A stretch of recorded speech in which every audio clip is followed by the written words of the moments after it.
Ciencia y tecnología, segundo grado. ¿Cuántos tipos de organismos existen? Buen día, bienvenidos a su programa Aprendamos en Casa, donde estudiaremos la ciencia de nuestro interior y entorno.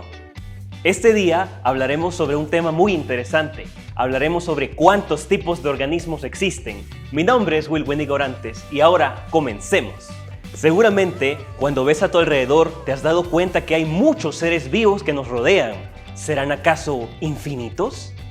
Y por si fuera poco, ¿qué características los distingue como seres vivos? Veamos qué nos cuenta Nico sobre ello.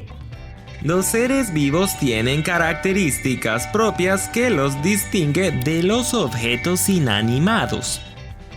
Entre las principales características de los seres vivos se encuentra el uso de energía. Todos los seres vivos tienen esta capacidad y usan su energía para moverse, crecer y desarrollarse.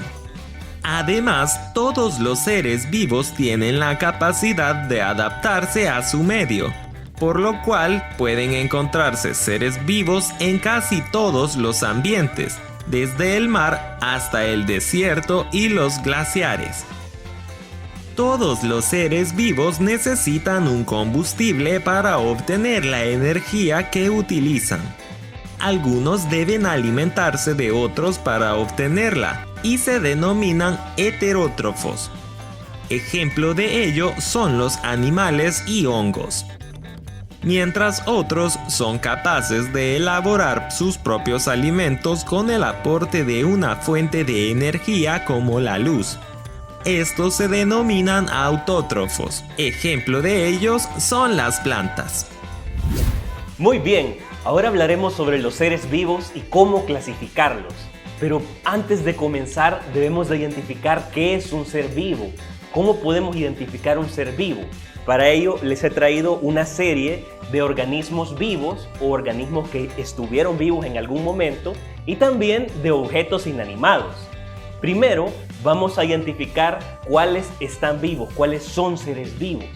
Pero para poder identificar que es un ser vivo, él debe de cumplir ciertas características que lo hacen ser vivo. Primero, una de esas características es el uso de energía. Por ejemplo, cuando nosotros corremos, cuando caminamos, cuando respiramos o cuando pensamos, estamos usando energía, ¿no? Y nos da hambre. Entonces, ese uso de energía es una característica de los seres vivos. Además de ello, los seres vivos son capaces de adaptarse a su entorno y además de adaptarse, son capaces de reproducirse. Vamos a averiguar cuál de estos objetos no cumple con esas características y entonces lo vamos sacando y lo vamos clasificando como un objeto inanimado o como un ser no vivo. Tenemos por acá un cuchillo. El cuchillo es incapaz de usar energía, es incapaz de reproducirse y además de ello no está organizado en células, tampoco tiene estómago, no tiene corazón, no tiene órganos. Entonces, el cuchillo es un objeto inanimado. Veamos otro. La lupa tampoco cumple con ninguna de esas características, entonces se clasifica como un objeto inanimado. Veamos más adelante. Una pinza tampoco es un ser vivo, es decir, es un objeto inanimado porque es incapaz de usar energía, no se puede reproducir y pues no está hecha de células ni tampoco tiene órganos. Un celular. Los celulares son muy interesantes porque tanto los celulares como las computadoras, como los automóviles, sí son capaces de usar energía. Al automóvil debemos de echarle gasolina para que funcione, al celular debemos recargarlo, ¿no? Para que funcione. Entonces ellos son capaces de usar energía, pero ¿qué ocurre con los celulares y con las computadoras? Los celulares y las computadoras no tienen órganos y no tienen células y además son incapaces de reproducirse. Por ende, es un objeto inanimado. El agua. Decimos normalmente que el agua es vida, ¿no? Pero el agua en sí no está viva. porque el agua es incapaz de reproducirse, es incapaz de adaptarse a su entorno y además de ello, pues no cumple con la capacidad, ninguna de las características de los seres vivos. Las rocas igualmente no se podrían considerar seres vivos, ya que no cumplen con ninguna de esas características. Entonces podemos tener una lista de chequeo y ahí vamos identificando vivo o no vivo, si cumple con estas características o no lo cumple. Ahora lo vamos a sacar y vamos a comenzar a identificar y a clasificar a diferentes seres vivos.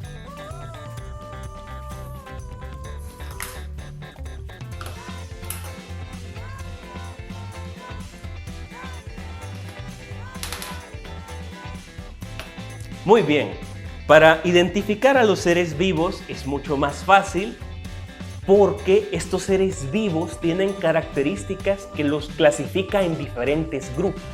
Entonces tenemos una lista de chequeo para clasificar seres vivos y diferenciarlos de los no vivos y otra lista de chequeo para clasificar los diferentes grupos de seres vivos. Bueno, vamos a comenzar con un grupo que es más fácil de identificar por sus características.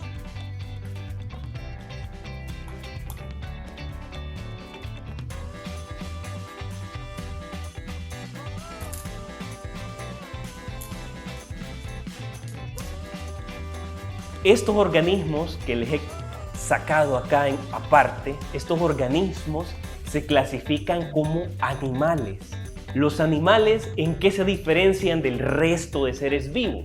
Bueno, los animales tienen la capacidad de desplazarse. Yo nunca he visto una planta desplazándose, una planta caminando, ¿no? Además de ello, los animales, la energía la obtienen a partir de la alimentación. Ellos se alimentan de otros seres vivos que pueden ser plantas u otros animales y a partir de ellos obtienen su energía. Esta característica los distingue como heterótrofos, es decir, los animales son capaces de desplazarse y además son heterótrofos porque requieren de otros seres vivos para poder obtener su energía, son incapaces de elaborar sus propios alimentos.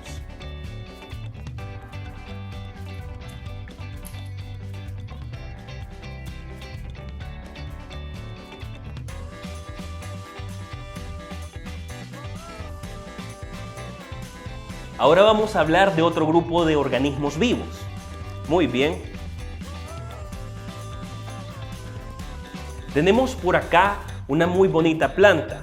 Esta planta suele desarrollarse en la superficie de otras plantas, en general la superficie de árboles. Las plantas, pues, ¿qué características tendrán que las hará ser plantas? Bueno, las plantas, yo nunca he visto una planta cazando a otra planta y comiéndosela. Nunca he visto una planta cazando a un animal y comiéndoselo. Entonces, las plantas son autótrofas, es decir, ellas son capaces de elaborar sus propios alimentos y no dependen de otros seres vivos para poder obtener su energía. Aparte de eso, las plantas, yo nunca he visto una planta corriendo ni caminando, son incapaces de desplazarse, pero sí son capaces de moverse. Hay algunas plantas que reaccionan al contacto con un movimiento rápido y otras plantas que cambian la dirección de su crecimiento dependiendo de una fuente de luz o una fuente de agua. Entonces sí pueden moverse, pero no pueden desplazarse. Voy a colocar acá todas las plantas que se encuentran en estos organismos. Acá tenemos diferentes plantas. Una planta muy interesante, los cactus. Voy a colocarlo acá. Los cactus, ellos tienen las características especiales para adaptarse a unas temperaturas muy altas. Yo les había hablado que los seres vivos son capaces de adaptarse a su entorno. Para ello, ellos no tienen hojas, tienen unas hojas especializadas en espinas que les permite reflejar los rayos solares y además los defiende de algunos animales que tratan de alimentarse de ellos.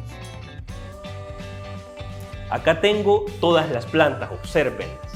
cumplen con las características de plantas. Voy a sacarlas y vamos a clasificar el resto que nos queda.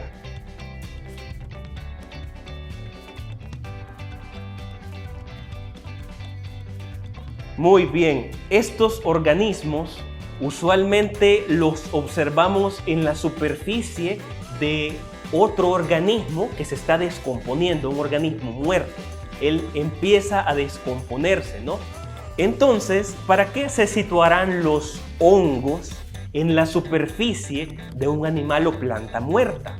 Pues resulta que los hongos, aunque se parezcan a simple vista a una planta, no son plantas, porque los hongos no son capaces de elaborar sus propios alimentos. Ellos deben de alimentarse de otro organismo vivo, por ejemplo, de una planta, de otro hongo o de un animal.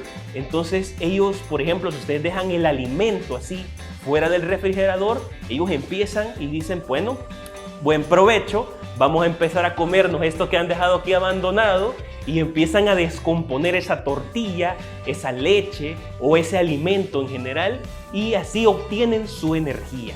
Pero los hongos, aunque son incapaces de desplazarse, los hongos pueden también cambiar la dirección de su crecimiento y son capaces de viajar grandes distancias gracias a las esporas.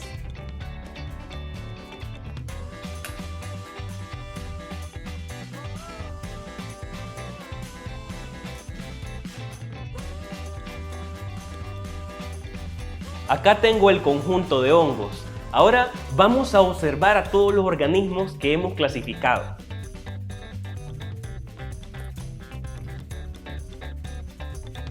Acá tengo todos los organismos que hemos clasificado: plantas, animales y hongos. ¿Quién se parece más? ¿Un hongo con una planta o un hongo con un animal? La respuesta es un hongo con un animal, porque ambos son incapaces de elaborar sus propios alimentos y deben de alimentarse por ende de otros seres vivos para subsistir, y son heterótrofos. Ahora, para culminar esta sesión, vamos a hablar sobre los microorganismos. Presta atención al siguiente segmento. Existe una gran cantidad de organismos que no podemos observar a simple vista por su pequeño tamaño. Para ello nos auxiliamos de los microscopios. Estas son herramientas que nos permiten visualizar tanto objetos como organismos de tamaño pequeño. Existen microscopios simples, los cuales utilizan un único lente para aumentar la imagen de un objeto u organismo observado. Un ejemplo cotidiano de ellos son las lupas, como la que puedes construir en casa guiándote por tu libro de texto. Los microscopios compuestos utilizan más de un lente y permiten incrementar aún más la imagen de un objeto u organismo. Este tipo de microscopios permiten visualizar los microorganismos. Estos, aunque no podamos apreciarlos a simple vista, se encuentran en todas partes. Muy bien, ¿qué tal si repasamos lo aprendido? Sabemos que los seres vivos tienen ciertas características que los hace considerarse como tales. Además de ello, sabemos que hay una gran cantidad de grupos de seres vivos. Entre ellos se encuentran los hongos, las plantas y los animales, los cuales pueden ser autótrofos o heterótrofos. Bueno, lamentablemente hemos llegado al final del programa. Si quieres saber más sobre este u otros temas interesantes, te invito a que sintonices tu programa Aprendamos en Casa. Nos vemos a la próxima.